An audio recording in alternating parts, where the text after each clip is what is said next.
Captain Leon Hayes stepped through the rusted metal doors of the auction house on Krenth 7, keeping his face blank and his movements careful. The air inside smelled like oil and something rotten. Dim lights flickered overhead, casting shadows across rows of stolen goods and desperate faces. This was not a place for honest people. This was where the galaxy's worst came to buy and sell things that should never be for sale. Leon wore a dark coat and kept his hand near his concealed weapon. He had spent 3 years tracking the Vorthack Syndicate across 12 star systems. 3 years since they took his sister Maya from a transport ship near the Outer Rim. 3 years of following cold trails and dead ends. Now he was here, pretending to be just another criminal looking for profit. Around him, alien merchants argued in harsh languages. Krellian traders with 4 arms gestured wildly at starship parts. Zenthari bounty hunters with reptilian skin examined weapon systems. Everyone here had blood on their hands. Everyone here had something to hide.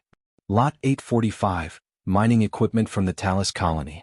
Starting bid 2,000 credits, the auction master called out. His voice echoed through the warehouse. He was a tall creature with gray skin and too many teeth. Leon recognized him from intelligence reports. His name was Grask and he worked directly for the Syndicate's inner circle. Leon moved deeper into the crowd, watching and listening. He needed evidence. He needed names. He needed to find where they kept the people they trafficked. But then he saw something that made his blood run cold. At the back of the warehouse, separated from the normal cargo, stood a raised platform. On it were cages. Inside those cages were living beings. Sentient creatures chained and displayed like objects. Leon's hands became fists. His sister might have stood on a platform like this once. Scared. Alone. Waiting for someone to save her. And now, honored buyers, we come to our special items, Grask announced with a sick smile. Living rewards for those with refined tastes. The crowd pushed forward. Leon felt his stomach turn but forced himself to look. He had to witness this. He had to remember every detail for his report. The first cage held a young Valtorian male, his blue skin covered in bruises. He sold quickly to a mining corporation representative. The second held 2 small creatures Leon did not recognize. They clung to each other, shaking with fear. Then Grask gestured to the third platform and Leon's breath caught in his throat. She was small and thin, with pale silver skin that seemed to glow faintly even in the dim light. Her hair was long and white, falling around her face. But what caught Leon's attention were her wings. Or what was left of them. Someone had cut them, leaving only stumps on her back. Dark metal chains wrapped around her wrists and ankles. Around her neck was a collar with a blinking red light. Lot 847, Grask said proudly. A genuine Etherian female. Fully domesticated and compliant. These creatures are nearly extinct, making this one extremely valuable. She has been properly trained and will serve without resistance. Her empathic abilities make her an ideal companion. Starting bid 15,000 credits. Leon stared at her. Etherians were legendary. He had read about them in history files. They were peaceful explorers who traveled the stars sharing knowledge and art. Their homeworld had been destroyed decades ago in a catastrophe no one fully understood. He thought they were all gone. The girl kept her eyes down. Her bioluminescent markings, which should have glowed bright blue according to the records, were barely visible. She looked like someone had drained all the light from her. She swayed slightly as if standing took all her remaining strength. 16,000, called a Krellian merchant. 20,000, shouted a Zenthari in the back. The price climbed rapidly.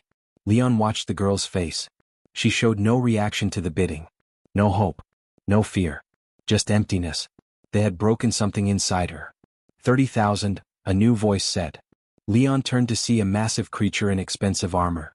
A crime lord from the inner systems, judging by his guards and jewelry. Leon knew he should stay quiet. His mission was to gather intelligence, not to spend government funds on auction items. But he looked at the girl again and saw his sister's face. Maya had been 19 when they took her. This girl looked about the same age. 35,000, Leon said clearly. Heads turned. The crime lord glared at him. Grask's smile grew wider. 40,000, the crime lord countered. 50,000, Leon said without hesitation. His entire operational budget was 60,000 credits. If he spent it all here, he would have nothing left for bribes, fuel, or supplies. The crime lord studied Leon carefully. Then he laughed, a deep rumbling sound. You really want her that badly, human? Fine. She's yours. I have better uses for my money. Leon felt sweat on his neck but kept his face calm. 50,000 stands, he said. Sold. Grask announced. Lot 847 goes to the human buyer for 50,000 credits. Please proceed to the payment station. Leon transferred the credits from his account, watching the numbers drop to almost nothing. His superiors would be furious. But he could not leave her here. He could not walk away. 2 guards brought the girl to the payment station. She moved slowly, the chains rattling with each step. Her bare feet were cut and dirty. Up close, Leon could see scars on her arms and back. Old wounds and new ones. Evidence of years of suffering. Grask handed Leon a control device. This manages her collar. Press the red button if she misbehaves. It delivers a shock that will make her obedient very quickly. Press the green button to release the collar, though I do not recommend that until she is secured in your vessel. Leon took the device but said nothing. He wanted to break Grask's face. He wanted to destroy this entire building and everyone in it. But not yet. Not while they were surrounded by guards and weapons. The guards pushed the girl toward Leon. She stumbled and nearly fell. Leon caught her arm gently to steady her. She flinched away from his touch, her eyes going wide with fear. It's okay, Leon said quietly. I'm not going to hurt you. She looked up at him for the first time. Her eyes were a deep purple color like twilight skies. For a moment they just stared at each other. Leon saw intelligence in those eyes. And pain. So much pain. She opened her mouth as if to speak, then closed it again. Her lips trembled. The guards laughed at her hesitation. Leon felt anger burning in his chest, but he kept his voice soft. Come on. We're leaving this place. As he turned to guide her toward the exit, she moved closer. Her voice was so quiet he almost missed it. Just a whisper, barely more than breath. Please, she said. Her accent was strange, musical even in her broken state. Please, take me home. Leon's hand tightened on the control device. He looked down at her hopeful, desperate face. She had no idea he was not like the others. She thought she was begging another owner for a small mercy. But in that moment, Leon made a decision that would change everything. He was not going to deliver her to some safe facility and file a report. He was not going to add her to a list of rescued victims and move on to the next mission. He was going to do exactly what she asked. He was going to take her home. Leon led the girl through the crowded station corridors, his hand hovering near his weapon. Every face they passed seemed suspicious. Every camera felt like a threat. The girl walked beside him with her head down, chains rattling softly with each step. She expected cruelty. She expected violence. Leon could see it in the way she held herself, ready to endure whatever came next. His ship, the Wandering Star, waited in docking bay 12. It was a small diplomatic vessel, nothing fancy but reliable. As they approached the airlock, Leon keyed in his access code and the door hissed open. The girl stopped at the threshold, her body going rigid. It's safe, Leon said gently. I promise. She looked at him with those purple eyes, searching for lies. Then she stepped inside. The moment the airlock sealed behind them, Leon pulled out the collar control device. The girl's breath caught and she backed against the wall, fear flooding her face. She thought he was going to shock her. Instead, Leon pressed the green button. The collar clicked and fell away from her neck. Then he knelt down and carefully unlocked each chain around her wrists and ankles. The metal clattered to the floor. The girl stared at the chains, then at Leon. Her mouth opened but no sound came out. She touched her neck where the collar had been, her fingers trembling. You're free, Leon said. No more chains. No more collar. She collapsed. Her legs simply gave out and she crumpled to the floor. Leon moved to help her but she flinched away, curling into a ball. Soft sounds came from her throat, something between crying and hyperventilating. Footsteps echoed down the corridor. A woman appeared, short and sturdy with dark hair pulled back in a practical bun. This was Sarah, the ship's medic. Behind her came a tall man with quick eyes and nervous energy. Greg, the pilot. Sarah took in the scene and immediately knelt beside the girl, keeping her movements slow and obvious. Hey there. My name is Sarah. I'm a doctor. Can I check if you're hurt? The girl pressed herself against the wall, shaking her head frantically. What the hell, Leon? Greg said, looking at the empty chains. You bought a person? That's not what we do. That's not who we are. I bought her freedom, Leon said firmly. Look at her, Greg. Look at what they did to her wings. We couldn't leave her there. Sarah gently touched the girl's arm. Nobody here is going to hurt you. I know you've heard that before. I know you don't believe it. But it's true this time. The girl looked at Sarah's kind face, then at the medical supplies in her hands. Slowly, so slowly she nodded. Leon went to the bridge while Sarah examined the girl in the small medical bay. Greg followed him, still agitated. You spent our entire budget, Greg said. 50,000 credits. That's everything. How are we supposed to complete the mission now? The mission just changed, Leon said, powering up the ship systems. We get her to safety. Then we report what we saw to command. They'll send a full strike team. Greg ran his hand through his hair. You know they're going to review the auction footage. They'll identify you. They'll know you're not really a buyer. I know, Leon said. So they'll come after us. I know. Greg was quiet for a moment.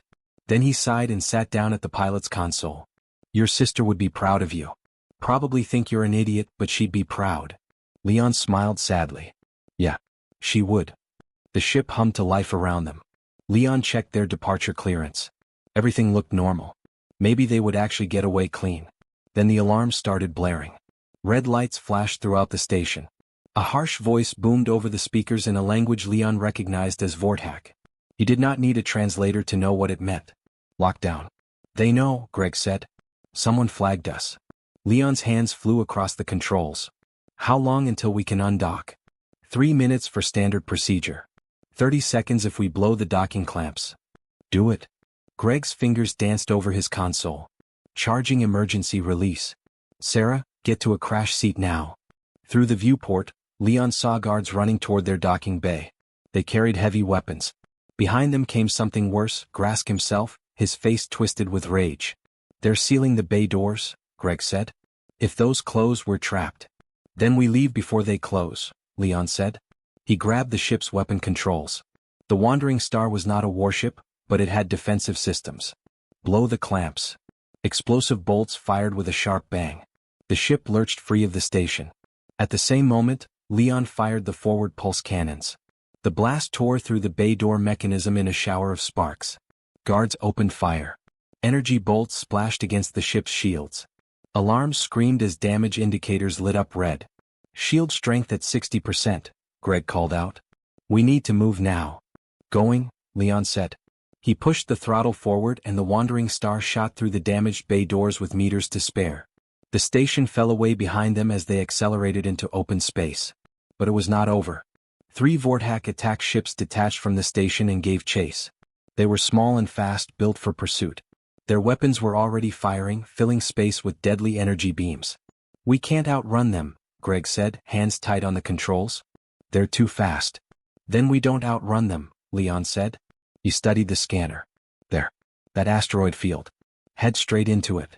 Are you insane? We'll get torn apart. So will they. But we're human. We're better at this. Greg looked at Leon for a long moment, then grinned. All right. Hold on to something. The ship dove toward the swirling field of tumbling rocks. Some were small as pebbles. Others were the size of buildings. They spun and collided in chaotic patterns that would crush anything caught between them. Greg flew like he was possessed. The ship twisted and rolled, threading between asteroids with centimeters to spare. Warning alarms shrieked constantly. Behind them, the Vortak ships tried to follow. One pursuer clipped an asteroid and spun out of control. It crashed into a larger rock and exploded in a brief flash of light. 2 left. Leon watched the sensors. The remaining ships were spreading out, trying to flank them. He had an idea. Greg, on my mark, full stop and reverse thrust. That's suicide. Trust me. 3, 1, a mark. Greg slammed the controls. The ship shuddered and reversed direction so suddenly that loose objects flew forward. The pursuing ships, not expecting the maneuver, shot past them. Leon fired both forward cannons. The energy bolts caught one ship perfectly, tearing through its engines. It tumbled away dead in space. The last ship came around hard, weapons blazing. A direct hit struck their starboard side. The ship shook violently. Smoke filled the bridge. Shields down to 20%, Greg shouted. Hull breach on deck 2. One more hit like that and we're done. Leon thought fast. He saw a massive asteroid ahead, slowly rotating. Greg, fly straight at that big rock. Full speed. Leon. Do it. They raced toward the asteroid. The Vortak ship followed, closing the distance. Leon waited. His finger hovered over the weapon controls. At the last possible second, Greg pulled up hard. The Wandering Star skimmed over the asteroid's surface, so close that smaller rocks scraped the hull. The Vortak ship, moving too fast to react, could not pull up in time. It slammed into the asteroid at full speed. The explosion lit up space like a small sun. Then there was silence. Only the sound of their own damaged ship limping through the asteroid field. "We made it," Greg said, breathing hard. "We actually made it." Leon slumped in his chair. His hands were shaking from adrenaline. Status report. Life support intact. Engines functional but damaged. We're leaking fuel from the port tank. Shields are offline. Communications array is fried. And we've got that hull breach. Greg looked at the damage readouts. "We need repairs. Real ones at a proper facility. The nearest human outpost? 4 days away. If we don't run out of fuel first." Leon nodded slowly. They were alive. The girl was safe. But their cover was completely blown. The Syndicate would be hunting them across every system. And the Wandering Star was barely holding together. Sarah's voice came over the intercom. "You two done destroying my ship? Because I've got a patient down here who's terrified out of her mind from all that shaking." "Sorry, Sarah," Leon said. "How is she?" "Malnourished. Dehydrated. Multiple old fractures that healed wrong. Signs of repeated trauma. And someone surgically removed portions of her wings. But she'll live. That's what matters." Leon closed his eyes. They had won this round. They had saved one person from a terrible fate. But the war was far from over. And somewhere out there, the Syndicate was already planning its revenge. The girl slept for almost 2 full days. Sarah checked on her every few hours, making sure she was just exhausted and not slipping into something worse. Leon found himself walking past the medical bay more often than necessary, looking through the window at her small form curled under blankets. She looked so young. So fragile. On the 3rd day she woke up. Leon was on the bridge when Sarah called him. She's awake. And she's asking questions. When Leon entered the medical bay, the girl was sitting up in bed. Her silver hair was clean now, falling in soft waves around her face. Sarah had given her simple clothes, a gray shirt and pants that were too big for her thin frame. She still looked scared, but there was something different in her eyes now. Curiosity maybe. Or hope. "Hello," Leon said softly. "I'm Leon. We met at the auction." She nodded slowly. Her voice was quiet but clearer than before. "You removed my chains." "Why?" "Because you're not property. You're a person." She looked confused, like the concept did not make sense. "But you paid for me. I belong to you now." Leon pulled up a chair and sat down, keeping distance between them. "No. You don't belong to anyone. You're free." "Free?" She said the word like it was foreign. "What does that mean?" "It means you make your own choices. You go where you want to go. You do what you want to do.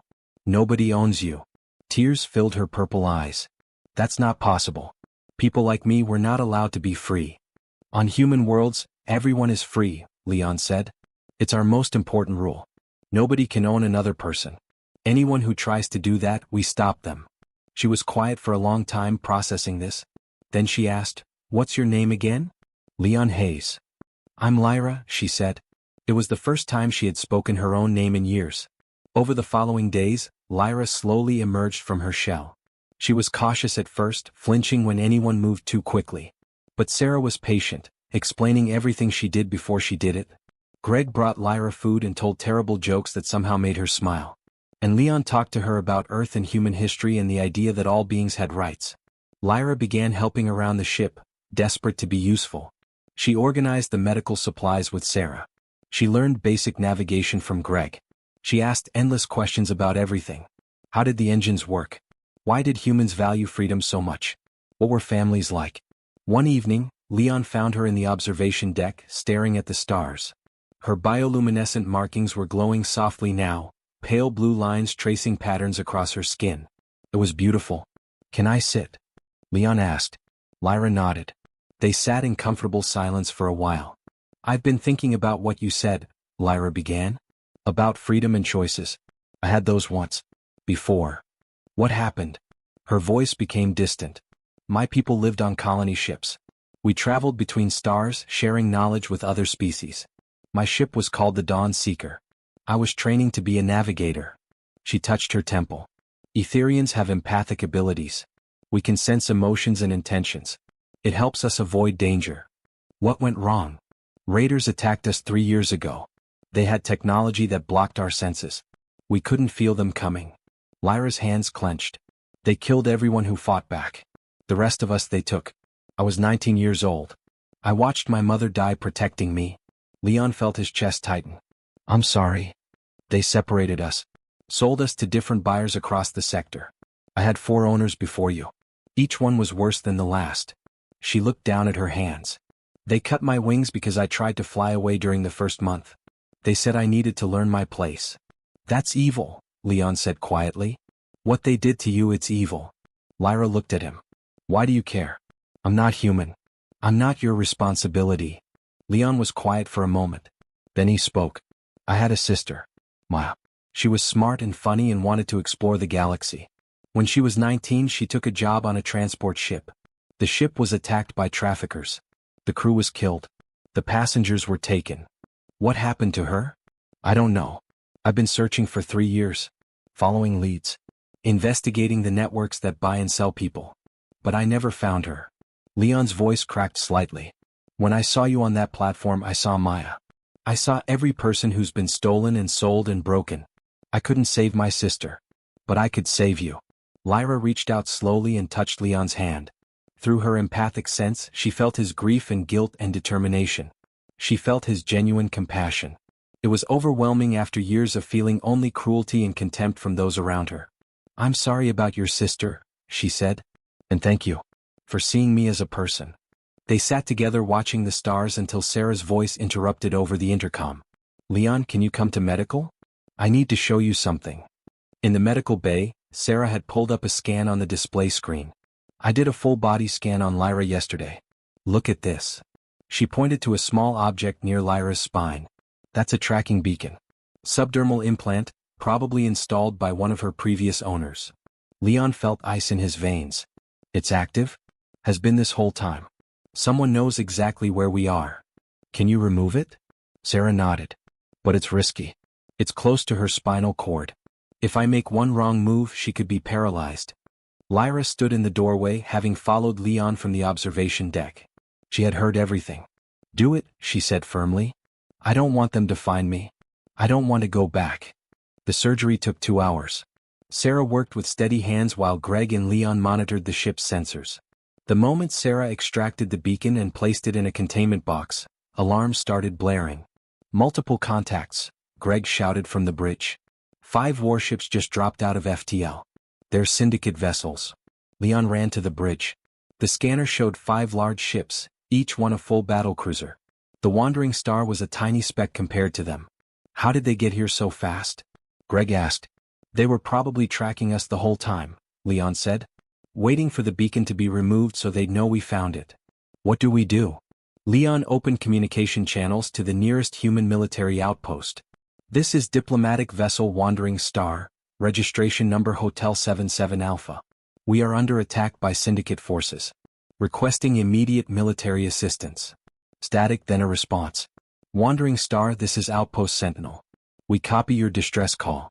Dispatching carrier group. 18 hours. 18 hours. Leon looked at the 5 warships closing in on them. They had maybe 30 minutes before those ships were in weapons range. Did they say 18 hours? Greg asked quietly. Yes. We don't have 18 hours. We have half an hour at most. Leon studied the tactical display. They were in deep space with nowhere to hide. The ship was damaged and barely functional. They had minimal weapons and no shields. Sarah's voice came over the intercom. Lyra is stable. Surgery was successful.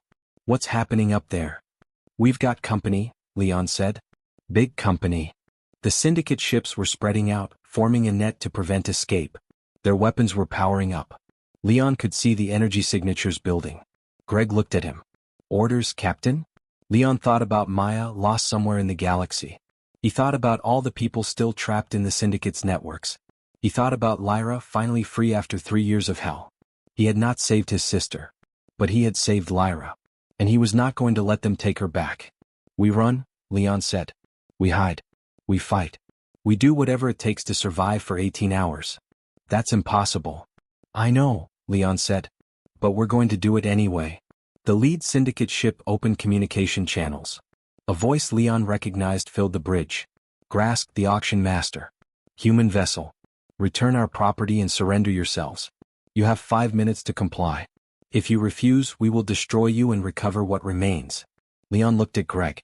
Greg looked back. Then, simultaneously, they both smiled. "Tell them," Leon said, "to go to hell." Leon cut the communication with Grask and immediately pushed the engines to maximum. The wandering star lurched forward, racing away from the closing net of Syndicate warships. Alarms blared as weapons fire streaked past them, brilliant flashes of deadly energy that missed by meters. "They're not trying to destroy us yet," Greg said, hands flying across the controls. "They want us intact. They want her back." "That works in our favor," Leon said, scanning the area. "There. That nebula cloud at bearing 275. Head straight for it." The nebula was a massive cloud of gas and dust, glowing faintly purple in the darkness of space. It stretched for thousands of kilometers, dense enough to hide a dozen ships.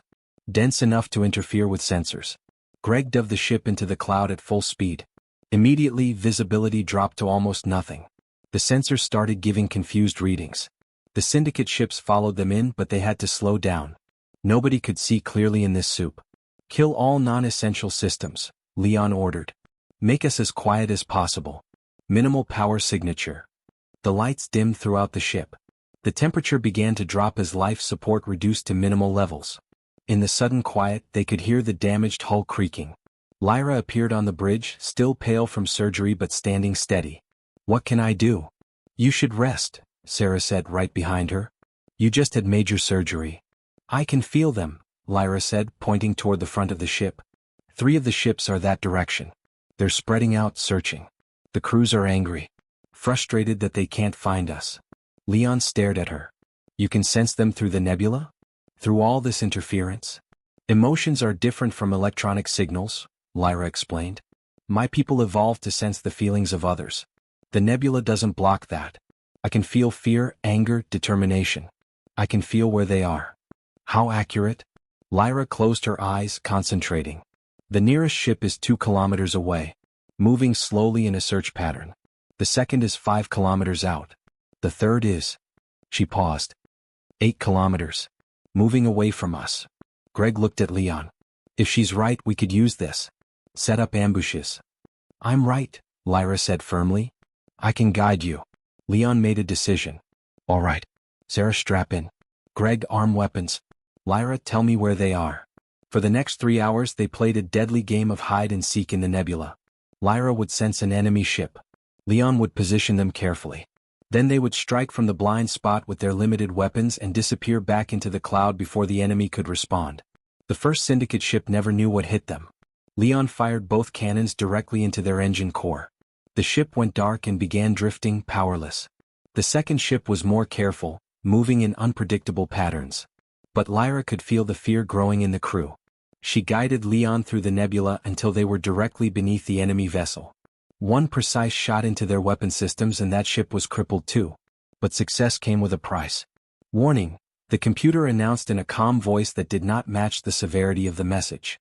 "Life support failure. Primary oxygen recycler offline." Sarah checked her console. "The damage from the earlier fight finally caught up with us. We're venting atmosphere through the hull breach on deck 2.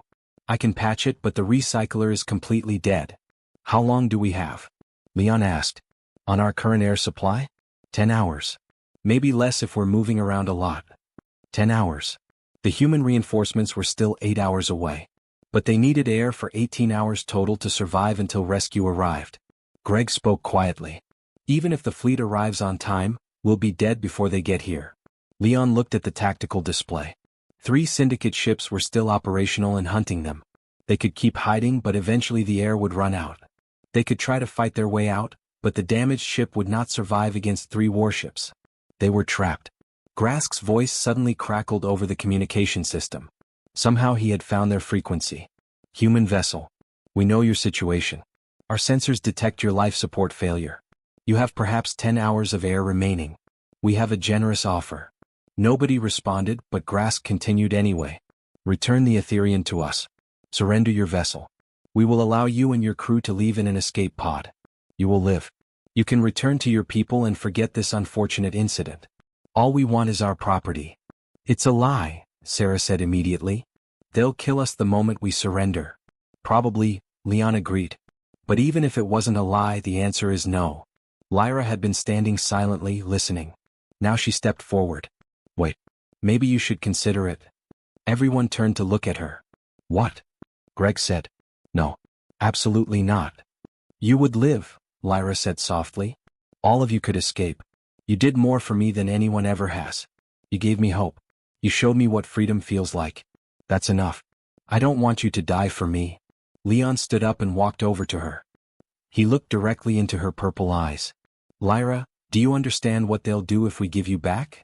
I know exactly what they'll do, she said. Her voice was steady but tears ran down her face. I've lived it for 3 years. I know what it means to be property. But I also know what it means to have a choice. And I choose for you to live. That's very brave, Sarah said gently. But we're not giving you back. Sarah's right, Greg added. We didn't fight this hard just to hand you over at the end. Leon put his hand on Lyra's shoulder. You asked me once why we care. This is why. Because every person has value. Because your freedom matters just as much as ours. And because some things are worth dying for. But I'm not worth dying for, Lyra whispered. Yes, you are, Leon said firmly. And more than that, the idea of you is worth dying for. The idea that nobody should be property. That everyone deserves freedom. If we surrender that idea, if we give you back to save ourselves, then we're saying freedom only matters when it's convenient. When it's safe. And that's not freedom at all. Lyra broke down crying. Sarah pulled her into a hug while she sobbed. Through her empathic senses, Lyra felt the absolute conviction from all 3 humans. They really meant it. They would rather die than betray their principles. It was the most beautiful thing she had ever felt. Grask's voice came back over the speaker. You have 5 minutes to decide. After that, we resume our attack. And this time we will not try to disable you. We will destroy you completely. Leon returned to his chair. Greg, how's our fuel situation? We've got enough for 1 good maneuver. Maybe 2 small ones. Weapons. Ammunition for about 30 seconds of sustained fire.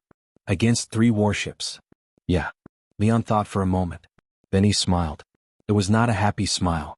It was the smile of someone who had nothing left to lose and was going to make every second count. All right, he said. If we're going down, we're taking as many of them with us as possible. Lyra, I need you to find me the flagship. The biggest ship. The one Grask is on.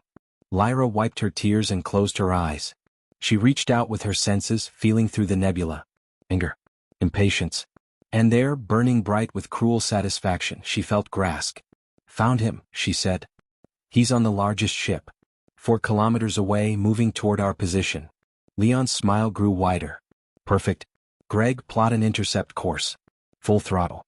We're going to ram them. Ram them? Greg repeated. Leon, that's suicide. We're dead anyway, Leon said calmly. Might as well take the bastard with us.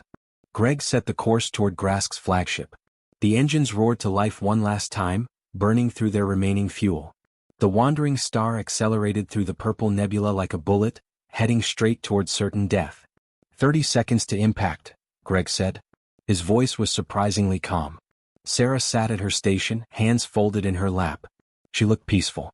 It's been an honor serving with you both. Likewise, Leon said.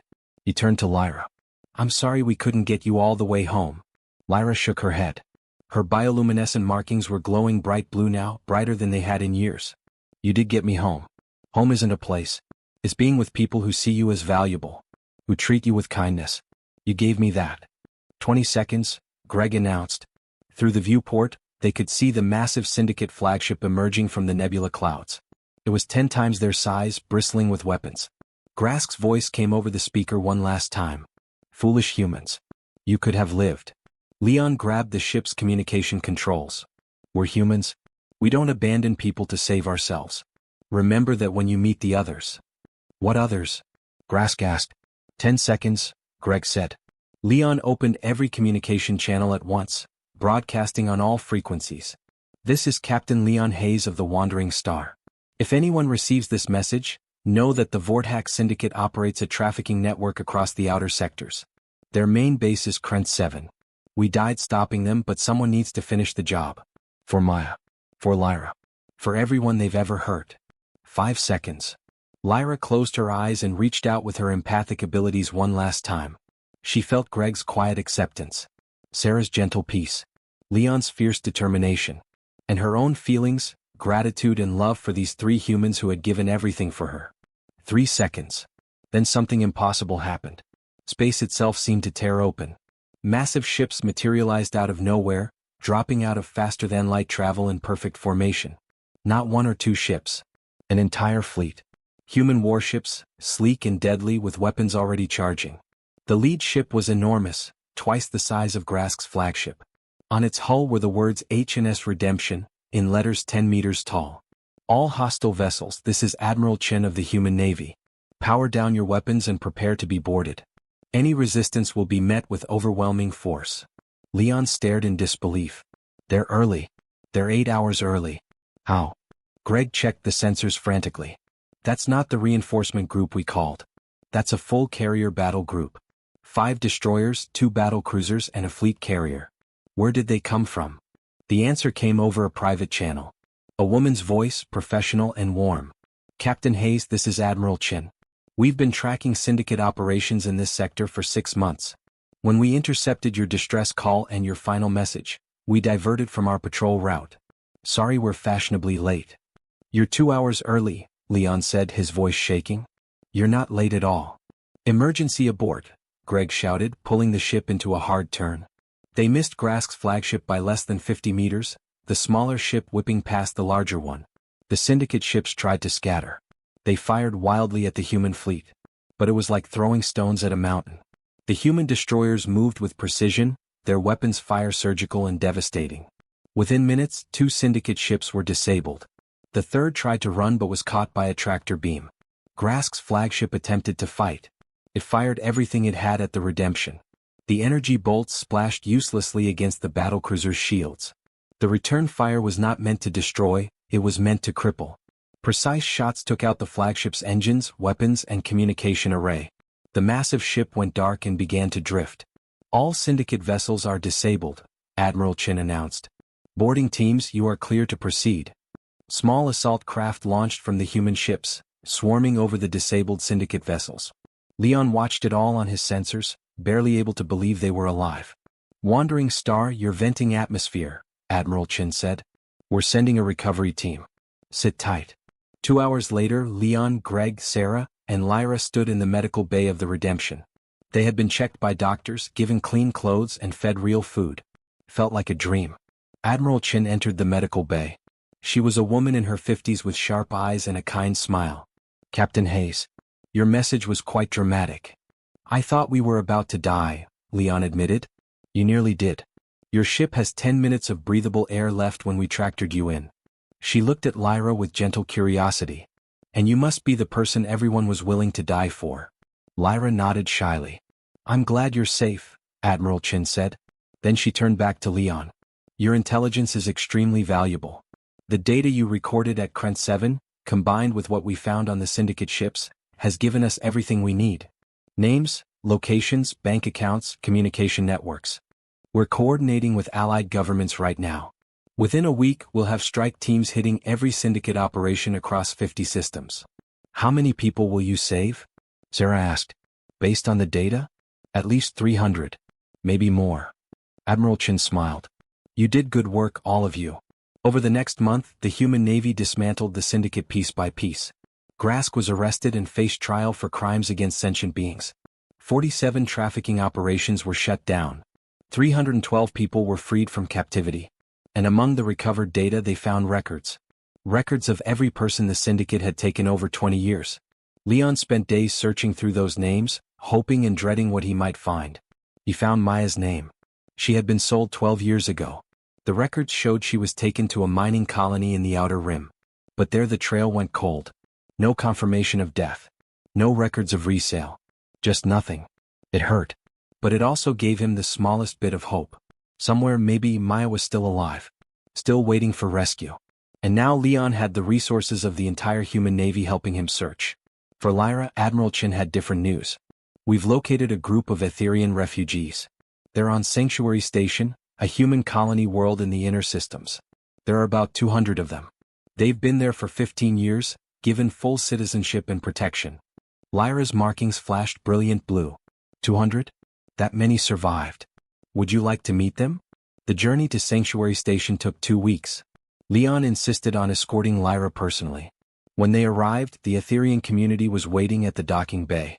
Lyra stepped off the ship and saw her people for the first time in 3 years. Silver-skinned beings with glowing markings and wings that caught the light. They were healthy. They were free. They were alive. An older woman ran forward, her wings spreading wide. Lyra? Little Lyra from the Dawn Seeker? Lyra's eyes went wide. Aunt Kessa? They embraced, both crying. Other Etherians came forward, people Lyra had thought dead. Her cousin. Her childhood teacher. Friends from the colony ship. They had all survived. They had all found their way here, to this safe place where humans had protected them. The reunion lasted for hours. Stories were shared. Tears were shed. And slowly, Lyra began to understand that she really did have a home now. Before Leon left, Lyra found him at his ship. "Thank you," she said simply. "For everything. You don't need to thank me." "Yes, I do. You risked everything for a stranger. That's not something I'll ever forget." Leon smiled. "You're not a stranger anymore. You're a friend." 6 months passed. Leon continued his work with the Navy, hunting down the remaining trafficking networks. He had not found Maya yet, but he would not stop looking. Then one day he received a message. It was from the Etherian Council on Sanctuary Station. They wanted to meet with human leadership about a formal alliance. Leon attended the meeting as an observer. The Etherian spokesperson was Lyra. She had grown stronger and more confident. Her wings had been surgically repaired and now spread wide behind her. Her markings glowed with healthy brilliance. "Humanity saved us when we had nothing," Lyra told the assembled human diplomats. "You gave us safety. You gave us freedom. Now we want to give something back." Etherians have empathic abilities that can identify traffickers, abusers, and predators. We can sense intent and deception. We want to work with your Navy to find and rescue people like I was rescued. We want to help you bring others home. The alliance was approved unanimously. Over the following years, human Etherian teams became legendary across the galaxy. They found hidden trafficking operations. They rescued thousands of people. They made the outer sectors safer for everyone. And whenever Leon went on a mission, Lyra was there with him. She had gone from victim to survivor to hero. She used her abilities to sense where people were hidden, to identify the criminals who would lie their way out of justice, to bring hope to people who thought they had none left. One evening, after a particularly successful rescue operation, Leon and Lyra stood on the observation deck of their ship, looking at the stars. "Do you ever think about that day at the auction?" Lyra asked. "Sometimes," Leon admitted. "I asked you to take me home. I thought I meant some physical place. But home was never a place for me. It was always this. Having purpose. Being valued. Working alongside people who believe in the same things I do." Leon smiled. "You found your home." "We both did," Lyra said. She looked at him with those purple eyes, now filled with peace instead of fear. "Thank you for hearing me that day. Thank you for seeing me as a person when nobody else did." "You whispered, 'Please take me home,'" Leon said quietly. "I'm just glad I was able to do exactly that." They stood together in comfortable silence, two friends who had saved each other in different ways. Behind them, the stars stretched endlessly. And somewhere out there, more people waited for rescue. People who needed someone to see them. Someone to value them. Someone to bring them home. Leon and Lyra would find them. Together. Because that's what family does.